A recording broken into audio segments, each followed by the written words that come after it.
A esta hora de la mañana vamos a hablar de botánica, lo vamos a hacer con el profesor Eduardo Cires, profesor titular de botánica del Departamento de Biología de Organismos y Sistemas de la Universidad de Oviedo. Lo primero, profesor, buenos días, bienvenido. Buenos días, Miguel, encantado de estar con vosotros.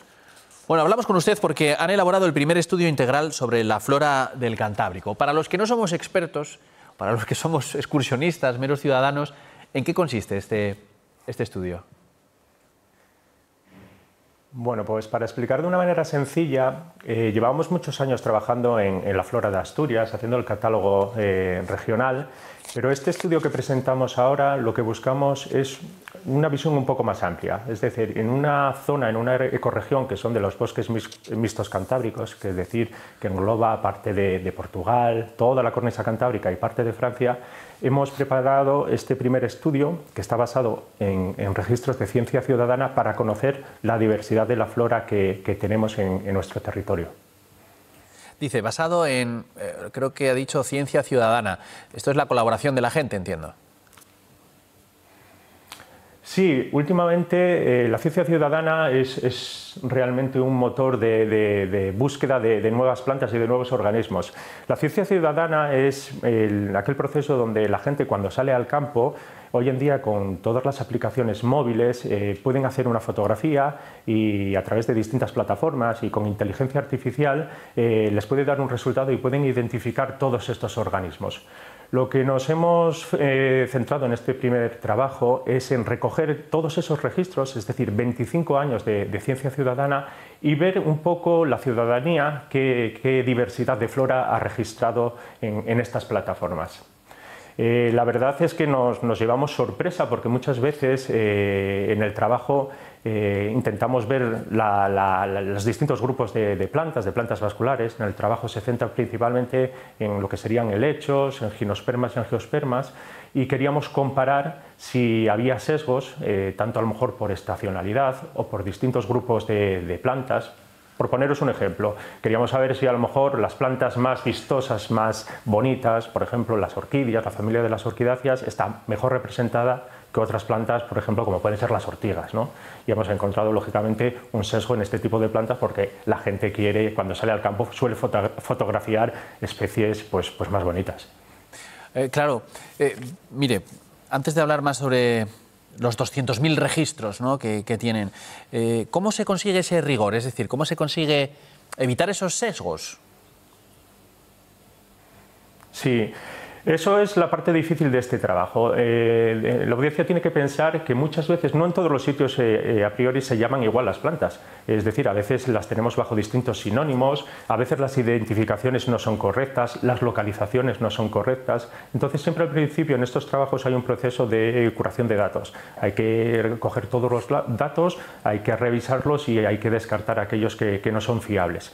Estas plataformas ya suelen tener un proceso incluido de curación de datos porque suelen estar validados por expertos, entonces al final esa primera parte ya nos la hacen incluso las plataformas, pero sí es verdad que muchas veces se cuelan algunas erratas, ¿no? Y entonces hay que revisarlas a posteriori. Pero todos esos registros al final se contrastan y se contrastarán con bases de datos científicas donde, revisando floras locales y estas bases que ya son más especializadas, nos sirven para comparar los registros de esa ciencia ciudadana con los registros que tenemos pues, a nivel nacional. Bueno, y hay 200.000 registros de especies, que no quiere decir 200.000 especies, ¿verdad? No, en cuanto al número de especies, en esta primera aproximación, con la ciencia ciudadana, que eso es el dato interesante, son más de 3.000 taxones, más de 3.000 especies que engloban más de 170 familias de plantas vasculares y más de 1.000 géneros. Son unos datos abrumadores en cuanto a ciencia ciudadana, ¿no? Son 25 años de trabajo. Sí es verdad que estos números van a aumentar y van a aumentar muchísimo. Es decir, la estimación que se tiene para este entorno, tener en cuenta que en Asturias tenemos casi cerca de 3.000 especies ya, ¿no? Entonces, el número con el que trabajamos son en torno a 6.000 para toda esta ecorregión de los bosques mixtos cantábricos. Y una vez que tienen todos estos datos, ya, bueno, lo ha dicho usted, ¿no? Tienen que ir ahí cribando un poco, depurando, pero usted ha visto algo que ha dicho, caramba, ¿Algo así que le haya llamado la atención? Vale. Sí, bueno, sobre todo nos centramos mucho en especies tanto invasoras como amenazadas. Voy a poner un ejemplo. Las plantas no entienden de límites geográficos, es decir, las plantas se distribuyen en su entorno natural. Entonces, el tema de plantas invasoras es muy importante porque de nada sirve que una comunidad autónoma concreta tome medidas si las vecinas, donde también están esas plantas invasoras, pues no se toman las medidas similares, ¿no? O nos pasa lo mismo con las plantas amenazadas. Es decir, es una manera de conocer esa distribución de las plantas de una manera, como titulamos en el trabajo, local. Es decir, ir de lo local a lo global. Es decir, tener esa visión de floras regionales, pero aplicadas a un criterio mucho más global, más amplio. Entonces, pues muchas veces, y sobre todo en flora ornamental que se acaba naturalizando, pues nos entran especies invasoras. Y estas especies invasoras son las que tenemos que detectar tempranamente, pues, bueno, pues para prevenirlas antes de que se expandan. Y hay muchas invasoras. Pienso en el plumero de la Pampa, aquel plan que se hizo en Asturias, por lo que entiendo no sirve de nada si no se hace también en Cantabria y Galicia, claro. Efectivamente, las acciones tienen que ser coordinadas y conjuntas y tenemos que ir todos a una. Plantas invasoras tenemos y cada vez más. Bueno, hicimos también un trabajo en Naturalia Cantábrica, que es la revista del Indurot. Es una revista que además empezó en el año 2000, lleva ya 25 años y además de hablar de flora, habla también de ornitología, de mariposas, de todo lo que tiene que ver con la naturaleza y la biodiversidad de la cordillera cantábrica. Y los seguimientos de especies invasoras pues es algo que nos preocupa a nosotros y también a la administración, lógicamente. Y luego, el estudio creo que marca unas pautas o pide, mejor dicho, unas estrategias de conservación. ¿Por dónde tienen que ir? Al margen de lo que ya nos ha dicho de una acción conjunta de todas las comunidades autónomas. Sí, bueno, las estrategias de conservación, bueno, precisamente ahora mismo estamos desarrollando un trabajo con la Sociedad Española de Conservación de Plantas, con la SEBICOP, que son las fichas APA, que son Atlas de Flora Amenazada.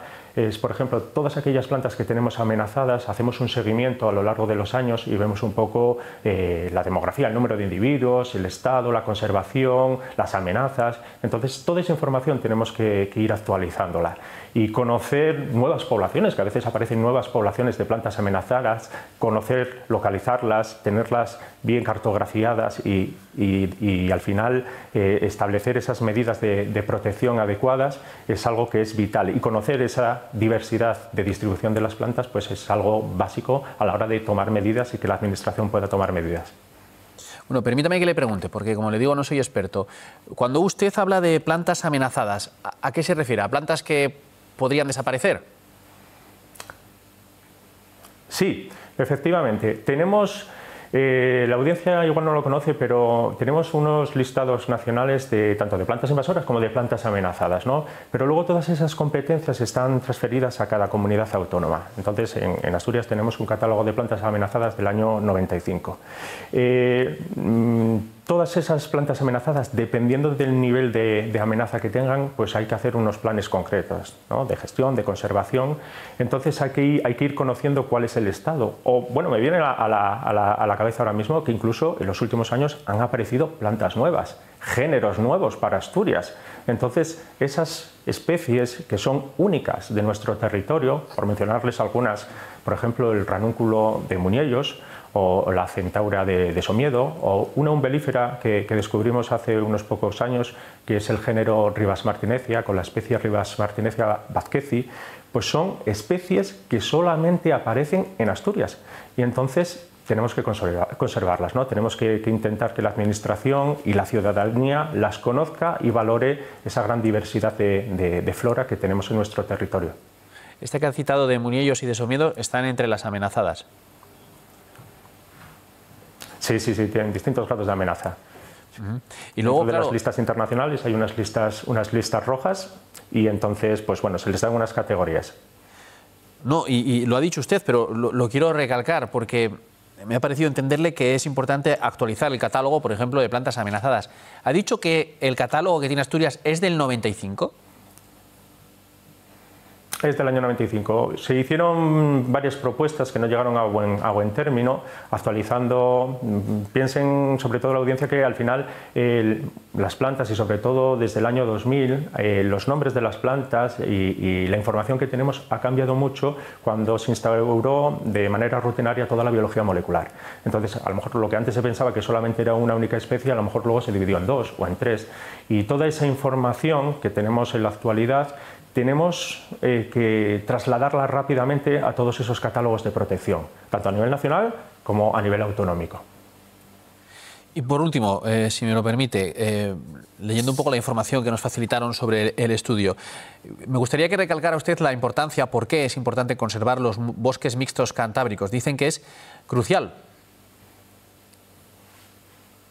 Sí, son territorios que nos definen básicamente. Tenemos flora muy particular, tenemos especies endémicas, muchas de ellas de la cordillera cantábrica. A veces es verdad que las compartimos con los Pirineos y con los Alpes, pero es que si nos ponemos a mirar desde un punto de vista un poco más global todo el territorio nacional, todo este clima atlántico, este clima templado que tenemos hoy es una franja bastante pequeña, porque prácticamente todo lo que tenemos es un clima mediterráneo. Entonces aquí nosotros tenemos especies, bosques únicos en nuestro territorio que debemos conservar, y la riqueza florística que tenemos es enorme.